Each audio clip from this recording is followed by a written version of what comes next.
And the other thing I really want to say about privilege is that, of course, it's intersectional. Hmm. And it means that, yes, I have the privilege of wealth, caste, religion. I don't necessarily have the privilege of able bodiedness because I am a neurodivergent person.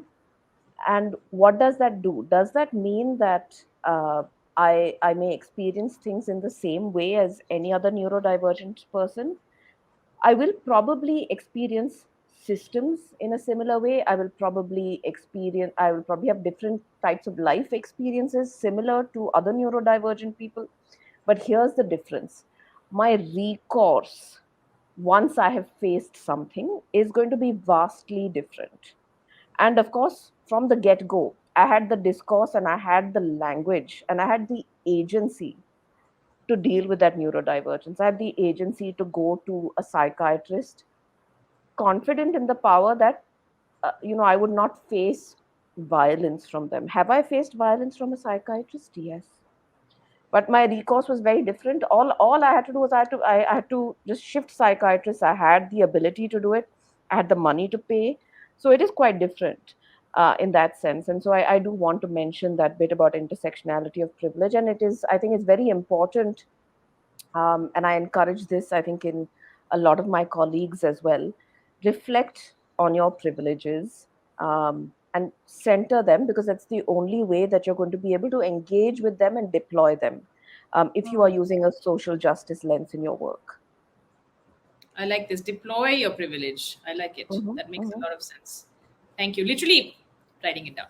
Thank you for that, and thank you for being so gracious about the question. It can be awkward, I think, when people try to bring it up themselves, or it can be, but you've just made it very easy for No, us to no, ask. nepo baby is such a funny term. I love it. So yeah, yeah. So, we're talking about neurodivergence, we're talking about empathy. When we talk about mental health, and I don't want to limit you just to mental health in the workplace, but I am curious because you all have done a report on mental health and leadership.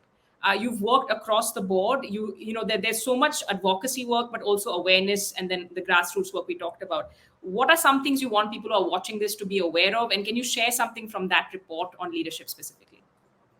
Okay, so I'll tell you, we started looking at mental health at work in 2019. So this was pre-pandemic, and I think it was important for us at that time uh, to look at mental health at work for the organization, but also for the social sector, the civil society um, sector, because we felt like there were very limiting narratives around what it is to work in civil society. You're giving up your life for something, then you should work 12 hours a day. How will people get what they need if you're not putting in that work?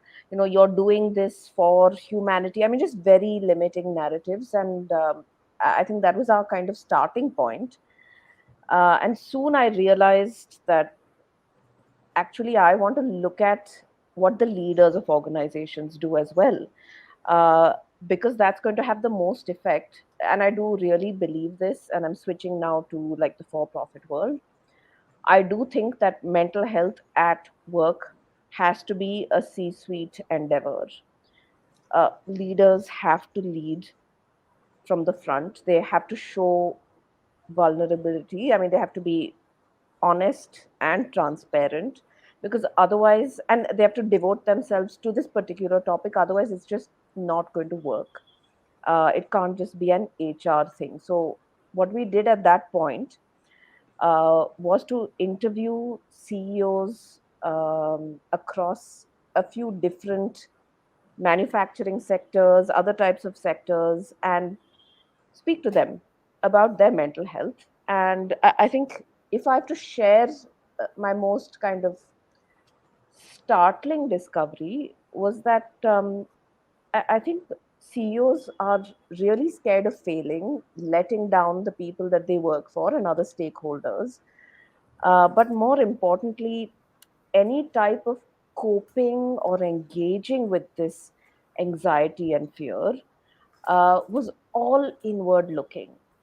So, ranging from pushing yourself into exercise, to listening only to music, or to substance dependency, right?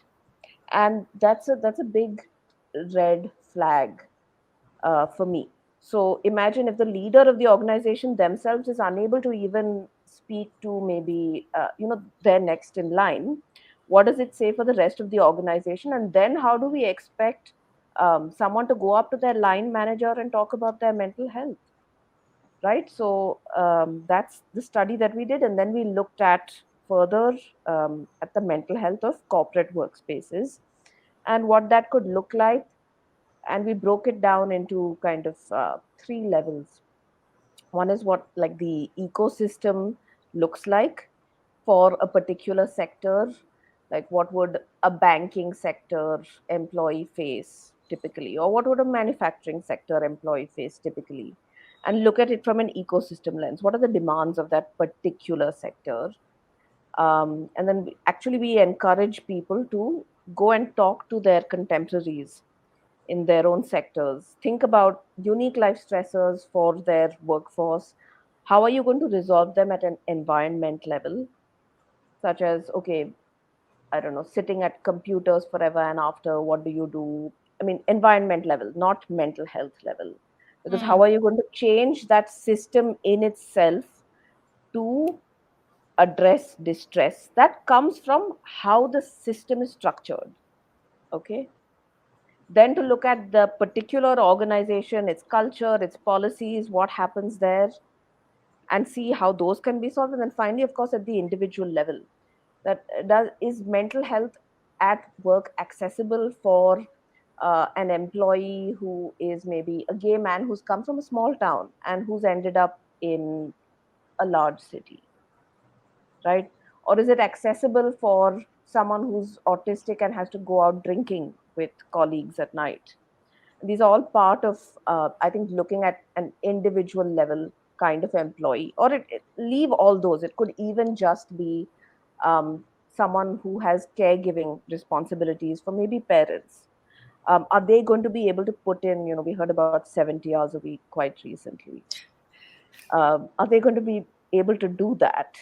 And what in your organization can you change for that particular employee? So we kind of break it down like that. And of course, I know I'm giving you very little kind of snapshots of each thing that we did. So feel free to ask some Yeah. more questions on this. Well, I mean, one of them is I'm definitely going to look and go through the report, but this is really helpful. I think it's lovely to see some comments come in. Rishi, thank you.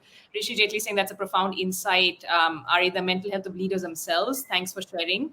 Preeta, who's going to join us in a couple of minutes, saying representation really matters, and everything you shared, Raj, was spot on. And Bhaskar, thank you for the hi. So, I do have a question. The 70 hours a week really threw everyone into a tizzy because for so many different reasons. But we had a question from Sukanya Sharma on this. Sukanya, huge thanks. Saying we talk about work-life balance in that context, what level of detachment from work is healthy without feeling guilty about your work commitments? Because people often frown upon this and think one isn't dedicated enough to their work. And also, does this kind of detachment become difficult as you take up leadership roles?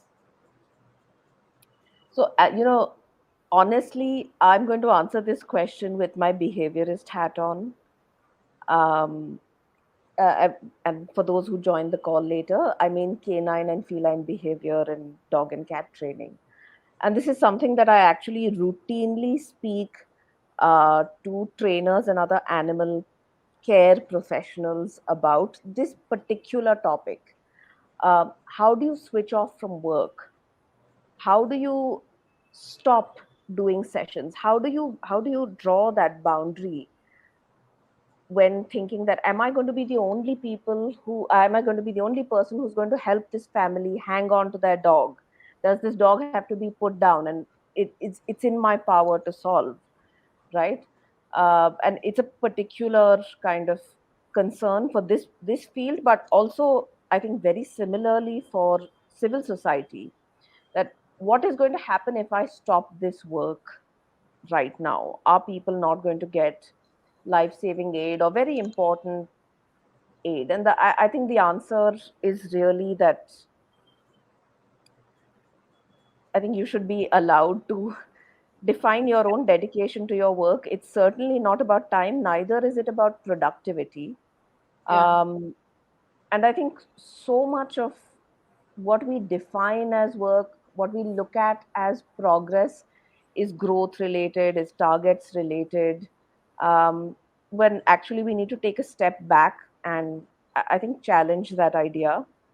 Also, if you want to continue working, and I know again I'm going back to the canine behavior field, quite a few people have stopped this work, have dropped out, are contemplating never to do it again simply because of very high levels of burnout.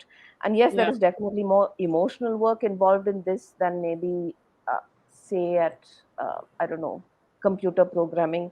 Though please don't shout at me, computer programming.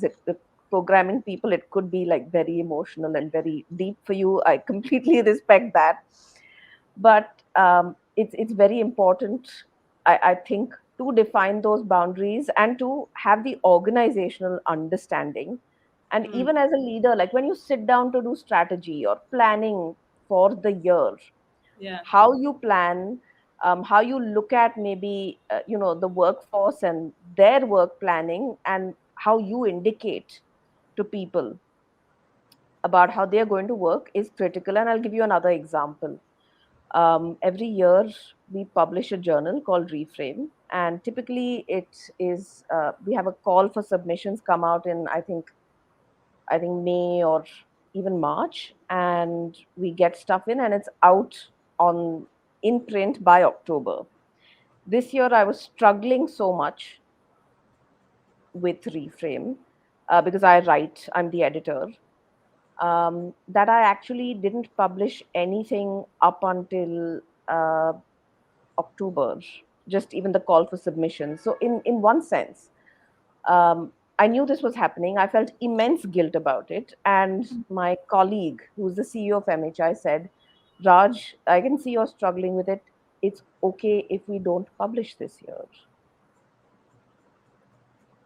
And maybe good things can even come from that. I know that you can't do that with every corporate thing, but I do think it's very important to question ideas of dedication, of Yeah. productivity, of timing, uh, because, of course, work is not end all and be all, and that's a very, I mean, I have nothing more to say to this other than to question this very system, because productivity, dedication are part of extremely neoliberal frameworks that need to be informed by other things, such as disability, such as other types of marginalizations. Yeah, yeah. It's actually great that Rishi was Rishi's this incredible leader himself, and he's leading this program looking at bringing the humanities back to tech. And I a part of as a disclaimer, I'm a part of that fellowship. We're very curious about all of these facets